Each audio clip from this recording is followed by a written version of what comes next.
kali ini saya akan membahas mengenai pengelolaan data statistik. Sebelumnya perkenalkan, nama saya Revandi Nata Sinaga dengan NIM 1120230013. Video ini saya buat sebagai pemenuhan tugas statistik yang diampu oleh Ibu Pamarida Simbolon SKM MKes. Adapun tujuan pembelajaran materi ini, yang pertama pengumpulan data, yang kedua pengolahan data, yang ketiga penyajian data, yang keempat proses pengolahan dan analisis data, serta yang kelima skala pengukuran. Pertama kita membahas pengumpulan data. Pengumpulan data adalah proses mengumpulkan informasi secara sistematis untuk memperoleh fakta yang akurat dan mendukung pengambilan keputusan yang tepat dalam berbagai bidang. Tujuan pengumpulan data dalam penelitian adalah mendapatkan informasi akurat yang mendukung analisis, pengambilan keputusan, dan pemecahan masalah secara efektif dan tepat sasaran. Data yang dikumpulkan meliputi data primer, yang dimana langsung dari sumber, dan data sekunder, yaitu dari dokumen atau laporan. Keduanya penting untuk analisis akurat dan pengambilan keputusan yang tepat. Yang pertama itu data sekunder.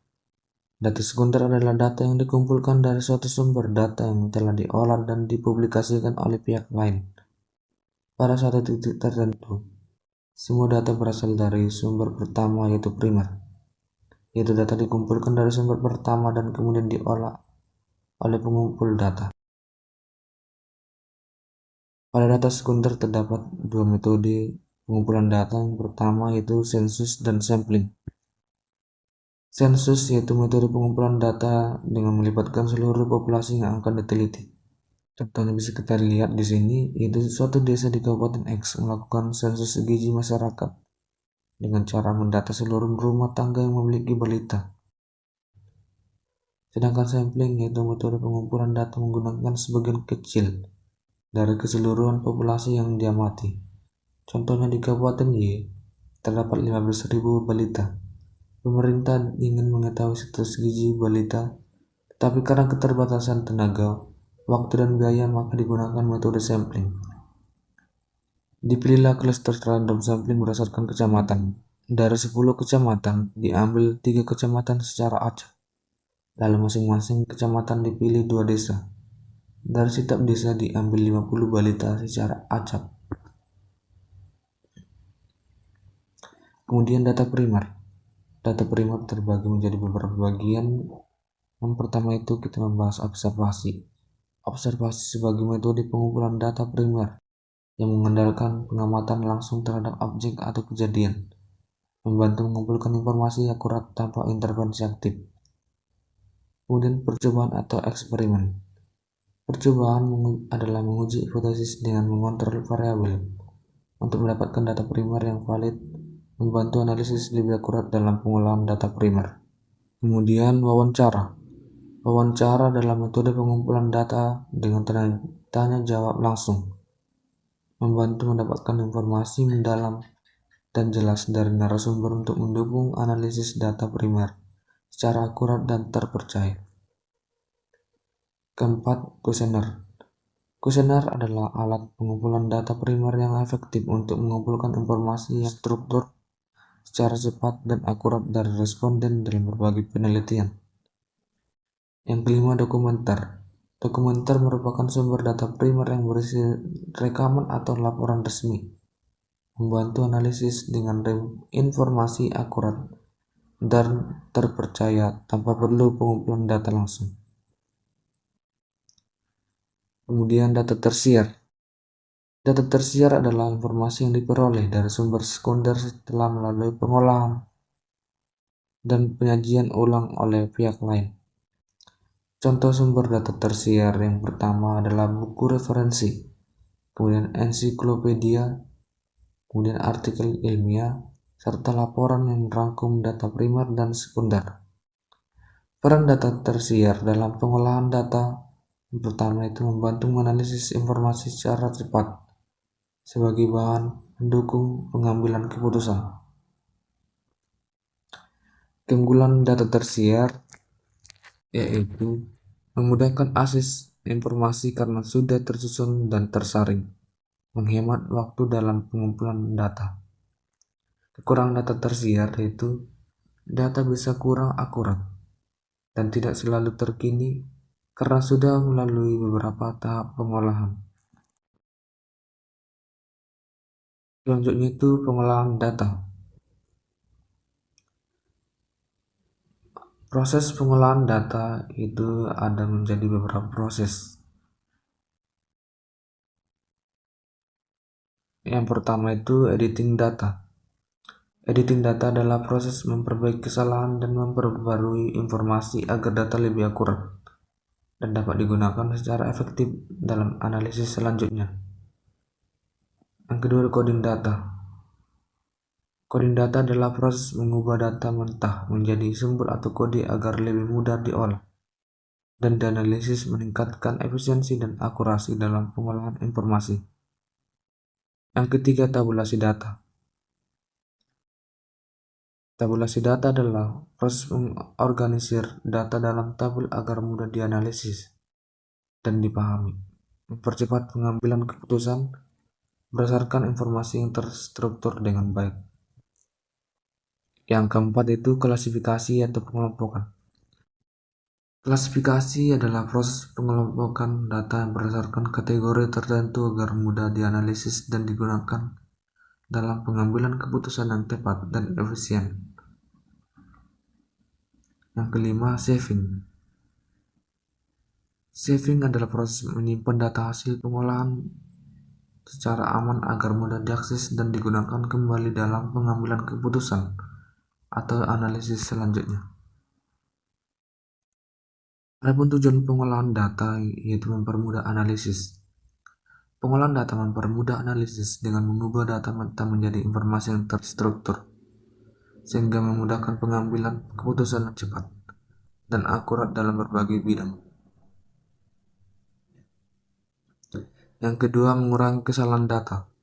Mengurangi kesalahan data meningkatkan keakuratan hasil, mencegah keputusan yang salah dan mempercepat proses analisis sehingga informasi yang diperoleh dapat dipercaya dan bermanfaat secara optimal. Yang ketiga, menyajikan data secara sistematis. Menyajikan data secara sistematis memudahkan pemahaman, pengambilan keputusan dan analisis yang akurat dengan mengatur informasi secara terstruktur dan rapi sesuai tujuan pengolahan data. Yang ketiga, penyajian data. Ada beberapa cara penyajian data. Pertama adalah penyajian dalam bentuk tabel, kedua penyajian dalam bentuk grafik, dan penyajian dalam bentuk diagram. Yang pertama, penyajian dalam bentuk tabel. Penyajian dalam bentuk tabel memudahkan pemahaman dan analisis informasi secara sistematis, sehingga membantu pengambilan keputusan yang tepat dan efisien dalam berbagai situasi bisnis. Yang kedua, penyajian dalam bentuk grafik. Grafik memudahkan pemahaman data dengan visual yang jelas, memperlihatkan tren dan perbandingan secara cepat, sehingga mempermudah pengambilan keputusan yang tepat dan efisien. Yang ketiga, penyajian dalam bentuk diagram. Penyajian dalam bentuk diagram memudahkan pemahaman informasi, memperlihatkan pola, dan membandingkan data secara visual, sehingga mempermudah pengambilan keputusan. Grafik statistik. Pertama itu diagram garis. Diagram garis sering disebut juga peta garis atau kurva, yang merupakan bentuk penyajian yang paling banyak dipakai dalam berbagai laporan perusahaan maupun penelitian ilmiah. Yang kedua, diagram Ogive. Diagram Ogive dibuat bukan antara batas kelas, interval dengan frekuensi kumulatif, atau jumlah frekuensi lebih dari atau kurang dari batas kelas interval. Kemudian peta balok atau diagram batang. Diagram ini digunakan untuk memahami persoalan secara visual. Dalam diagram batang, lebar kelas diambil dari selang kelas distribusi frekuensi, sedangkan frekuensi masing-masing kelas ditunjukkan oleh tinggi batang. Dapat teman-teman lihat contohnya. Selanjutnya, diagram lingkaran. Diagram lingkaran biasanya digunakan untuk menyatakan perbandingan jika data terdiri atas beberapa kelompok atau kategori. Misal, persentase penduduk di wilayah daerah istimewa Yogyakarta mengalami malnutrisi. Selanjutnya materi yang keempat itu proses pengolahan dan analisis data. Beberapa tahapan pengolahan data. Yang pertama itu proses pengolahan data kualitatif. Proses pengolahan data kualitatif meliputi pengumpulan, pengkodian, dan interpretasi informasi untuk memahami pola, makna, dan hubungan antara data secara mendalam. Proses pengolahan data kuantitatif. Proses pengolahan data kuantitatif meliputi pengumpulan, validasi, pengkodian, dan perhitungan statistik, dan interpretasi hasil untuk mendukung pengambilan keputusan yang tepat dan efektif. Teknik analisis data yaitu terbagi menjadi 3, yaitu analisis deskriptif. Analisis deskriptif menyajikan data secara ringkas menggunakan tabel, grafik, dan statistik dasar untuk memahami pola dan karakteristik data dengan efektif. Lalu analisis inferensial. Analisis inferensial digunakan untuk menarik kesimpulan dari data sampel, memprediksi populasi, dan menguji hipotesis dengan metode statistik yang akurat dan yang terpercaya. Lalu interpretasi hasil analisis. Hasil analisis harus diinterpretasi secara cermat dan mengambil keputusan tepat. Memahami pola data membantu menyusun strategi yang tepat dan efektif dan meningkatkan hasil bisnis secara signifikan. Kajian pada analisis deskriptif. Pertama itu penataan. Pada penataan itu ada tabel distribusi frekuensi yang apabila kategori dari variabel sudah ditentukan, maka peneliti langsung menyajikan kategori tersebut dalam bentuk tabel distribusi frekuensi. Kemudian tabel silang yang melibatkan 2 variabel atau lebih. Lalu peringkasan. Pertama itu ukuran nilai tengah yaitu mean, median, dan modus. Ukuran penyebaran itu banyak data, rentang, standar deviasi, varians, dan koefisien variasi. Kemudian J penggambaran, grafik titik, grafik garis, diagram batang, diagram lingkaran, dan histogram. Yang kelima itu skala pengukuran. Jenis-jenis skala pengukuran. Pertama, skala nominal. Skala nominal mengelompokkan data berdasarkan kategori tanpa urutan, seperti jenis kelamin atau warna. Data ini hanya digunakan untuk identifikasi dan pengelompokan. Kemudian yang kedua, skala ordinal. Skala ordinal mengukur data berdasarkan urutan atau peringkat, tanpa memperlihatkan jarak antar elemen. Contohnya adalah peringkat lomba atau tingkat kepuasan pelanggan. Jenis skala pengukuran yang ketiga yaitu skala interval. Skala interval mengukur data dengan jarak yang sama antara nilai tanpa nol mutlak. Contoh suhu Celsius memungkinkan perbandingan selisih antar data secara akurat. Yang keempat, skala rasio. Skala rasio memiliki titik nol mutlak, memungkinkan perbandingan proporsional antar data. Contoh berat badan, tinggi badan, dan waktu. Data ini penting untuk analisis yang akurat dan pengambilan keputusan. Fungsi dan penggunaan skala pengukuran. Pertama itu menentukan jenis data. Skala pengukuran membantu menentukan jenis data seperti data nominal, ordinal, interval, dan rasio, sehingga memudahkan pemilihan metode analisis yang tepat dan akurat dalam pengolahan data. Kemudian menentukan teknik analisis yang tepat. Memahami skala pengukuran memudahkan pemilihan teknik analisis yang data yang tepat. sehingga hasil analisis menjadi akurat dan relevan sesuai jenis data yang dimiliki. Kemudian memudahkan pengolahan data. Skala pengukuran memudahkan pengolahan data dengan mengelompokkan informasi secara sistematis, sehingga analisis menjadi lebih cepat dan akurat, serta mudah dipahami oleh semua orang pengguna data. Selanjutnya kita akan membahas studi kasus. Soal kasus yang pertama. Seorang peneliti kesehatan mengunjungi beberapa puskesmas di Kabupaten Jet untuk mewawancarai ibu hamil mengenai pola konsumsi makan sehari-hari. Peneliti ingin memperoleh jawaban langsung dari responden dan dapat mengklarifikasi jika ada informasi yang kurang jelas. Berdasarkan kasus tersebut, metode pengumpulan data apa yang digunakan peneliti? A. Observasi, B. Wawancara, C. Dokumentasi, D. Kuesioner tertutup, E. Sampling. Baik, jawabannya yaitu yang B. Wawancara. Penjelasannya yaitu peneliti berinteraksi langsung dengan responden dan dapat mengklarifikasi jawaban ciri khas dari metode wawancara. Selanjutnya soal kasus yang kedua. Dalam penelitian gizi remaja, seorang peneliti menemukan data tinggi badan 3 meter pada salah satu kuesioner. Peneliti kemudian memeriksa kembali dan memperbaiki data tersebut dengan menghubungi responden, lalu mengelompokkan data tinggi badan ke dalam kategori pendek, sedang, dan tinggi. Aktivitas yang dilakukan peneliti tersebut masuk dalam pengolahan data berupa A. Coding dan tabulating, B.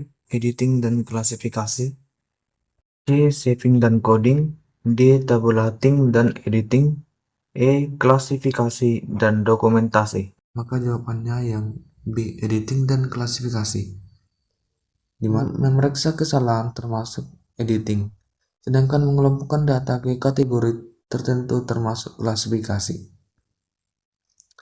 Soal kasus yang ketiga, sebuah penelitian menyajikan hasil survei frekuensi olahraga mahasiswa per minggu dengan kategori tidak pernah, jarang yaitu 1-2 kali, sedang 3-4 kali, dan sering lebih dari 5 kali. Data tersebut kemudian ditampilkan dalam diagram batang untuk memudahkan pembaca memahami distribusi jawaban. Berdasarkan kasus ini, skala pengukuran yang digunakan adalah A. Nominal, B. Ordinal, C. Interval, D. Rasio, E. Nominal biner. Maka jawabannya yang B. Ordinal, di mana penjelasannya data menunjukkan tingkatan frekuensi jarang, sedang, dan sering yang berurutan tetapi tidak memiliki jarak numerik yang pasti, sehingga menggunakan skala ordinal. Demikian kasus yang bisa saya berikan untuk menambah pengetahuan terkait pengolahan data statistik. Dapat saya simpulkan dalam materi ini, yaitu statistik berperan penting dalam penelitian dengan mengubah data mentah menjadi informasi bermakna melalui pengumpulan, pengelolaan, penyajian, dan analisis. Pemilihan skala pengukuran yang tepat memastikan ketepatan hasil, sehingga statistik bukan sekedar angka, tetapi dasar objektif untuk pengambilan keputusan dan pemecahan masalah.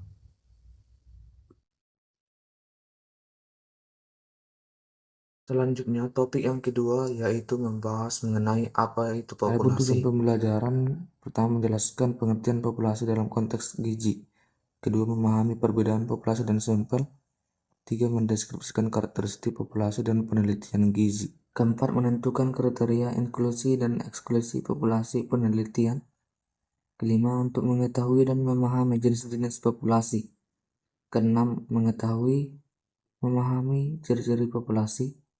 Dan yang terakhir, untuk mengetahui dan memahami faktor-faktor yang mempengaruhi populasi. Yang pertama itu kita masuk ke pengertian populasi dalam konteks gizi. Populasi adalah keseluruhan objek penelitian yang dapat terdiri dari makhluk hidup, benda, gejala, nilai tes, atau peristiwa sebagai sumber data yang mewakili karakteristik tertentu dalam suatu penelitian.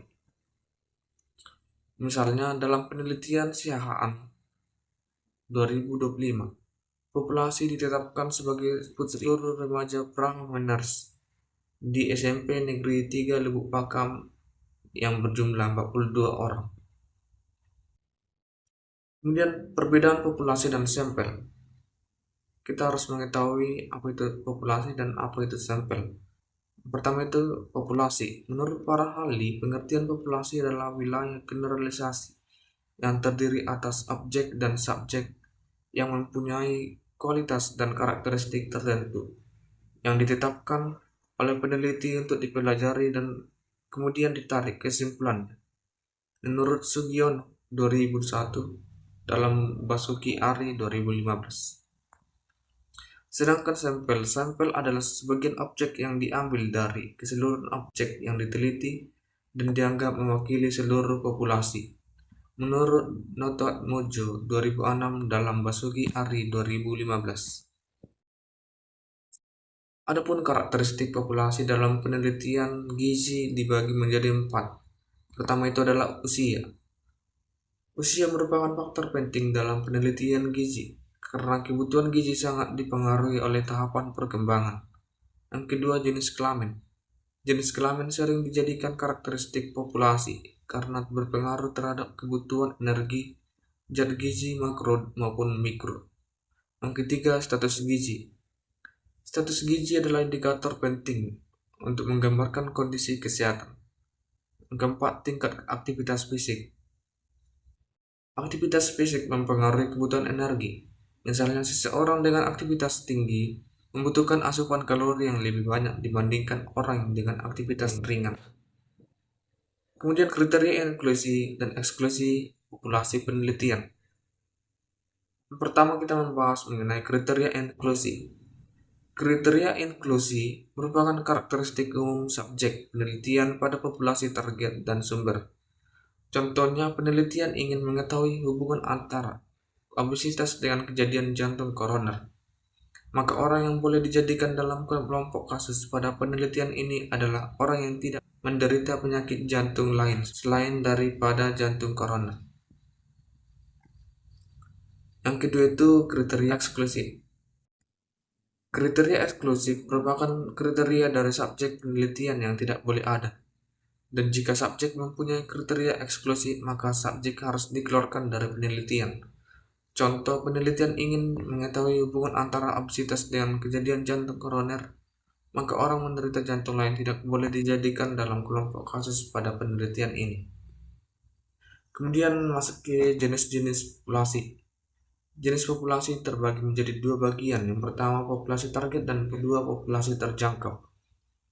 Pertama itu populasi target, di mana merupakan keseluruhan populasi di mana peneliti tertarik untuk melakukan penelitian menurut Suharjana 2022. Contohnya itu, seorang peneliti hendak melakukan penelitian tentang kebutuhan pasien hipertensi dalam menjalani terapi di wilayah puskesmas A. Yang kedua, populasi terjangkau. Populasi terjangkau adalah kumpulan dari seluruh kasus, orang atau objek yang sesuai dengan kriteria penelitian yang tersedia dan terjangkau untuk peneliti. Contoh, ada 8 desa yang di wilayah puskesmas. Peneliti hanya mengambil pasien hipertensi yang memenuhi kriteria dari 4 desa untuk pengambilan sampelnya. Selanjutnya ada 4 bagian daripada populasi, antara lain populasi target. Populasi target adalah populasi yang paling luas. Populasi ini juga dikenal sebagai broad population, di mana hasil penelitian akan diaplikasikan. Contoh, ada penelitian tentang hubungan konsumsi zat besi dengan kejadian anemia pada ibu hamil. Maka populasi targetnya adalah seluruh ibu hamil di Indonesia. Yang kedua, populasi sumber.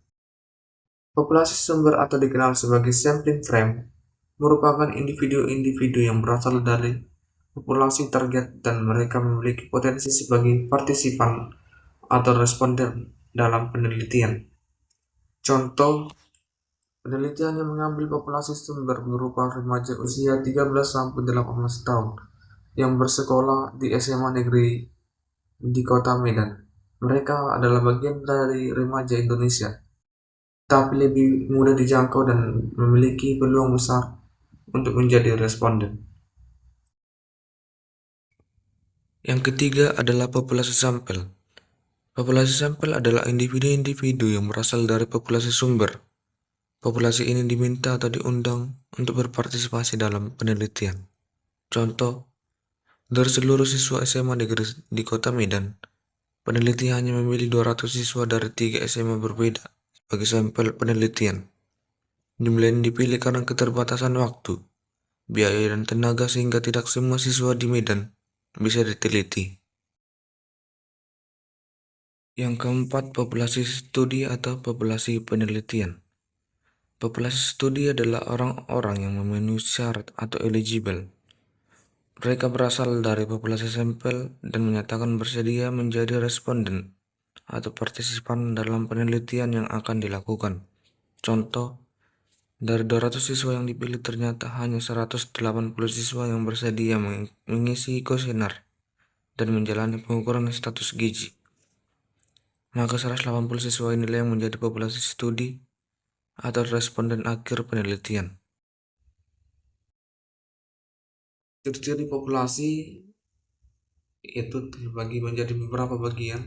Yang pertama, variabilitas yang menunjukkan seberapa besar perbedaan titik data atau karakteristik dari objek penelitian yang diukur. Yang kedua, bersifat seragam atau homogen atau beragam dengan heterogen. Yang ketiga, data yang jelas.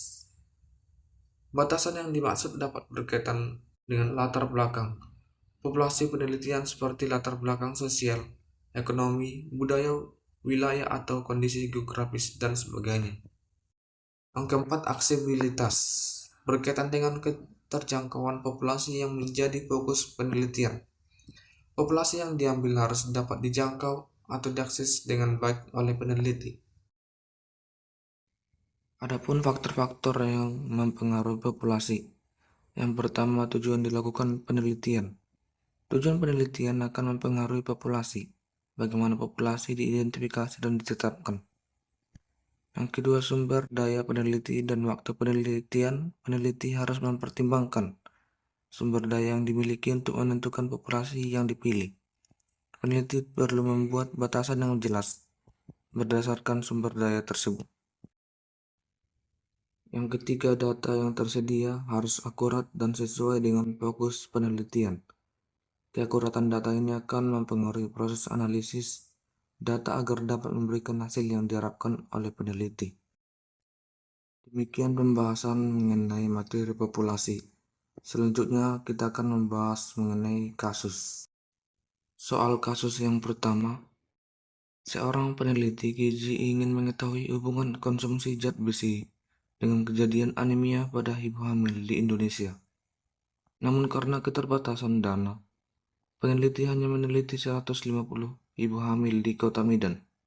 Kelompok ibu hamil yang diteliti tersebut disebut dengan A. Populasi target, B. Populasi terjangkau, C. Populasi sampel, D. Populasi sumber, E. Populasi studi.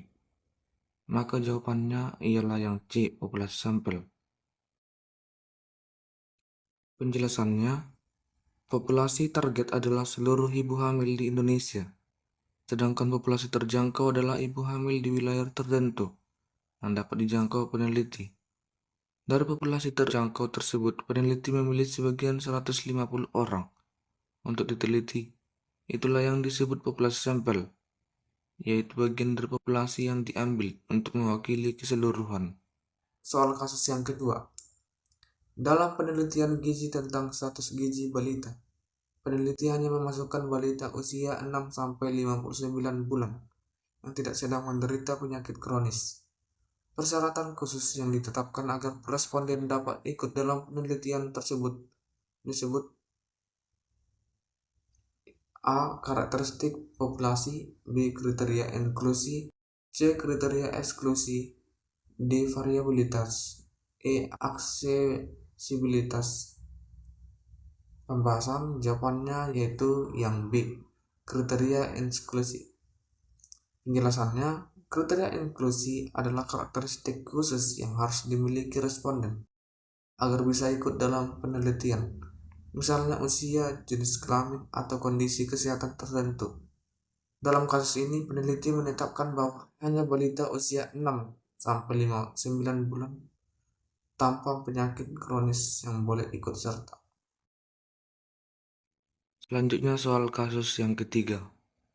Dalam penelitian gizi pada remaja SMA, peneliti menemukan bahwa siswa laki-laki membutuhkan energi lebih tinggi dibandingkan siswa perempuan. Hal ini menunjukkan bahwa jenis kelamin merupakan salah satu. A. Unit analisis. B. Ciri populasi. C. Variabel independen. D. Karakteristik populasi. E. Populasi target. Maka jawabannya adalah yang D. Karakteristik populasi. Di mana penjelasannya karakteristik populasi adalah atribut atau sifat yang dimiliki elemen populasi dan menjadi fokus analisis penelitian, misalnya usia, jenis kelamin, status gizi, atau tingkat aktivitas fisik. Dalam kasus ini, jenis kelamin menjadi karakteristik penting karena berpengaruh terhadap kebutuhan gizi. Demikian pembahasan materi pengelolaan data statistik dan populasi ini. Semoga materi yang kita bahas pada pertemuan kali ini bisa jadi bekal berharga dalam melihat data dengan lebih bijak dan tepat. Mohon maaf jika ada tutur kata saya yang kurang berkenan di hati teman-teman semua. Terima kasih atas perhatian dan waktunya. Sampai jumpa lagi di kesempatan berikutnya.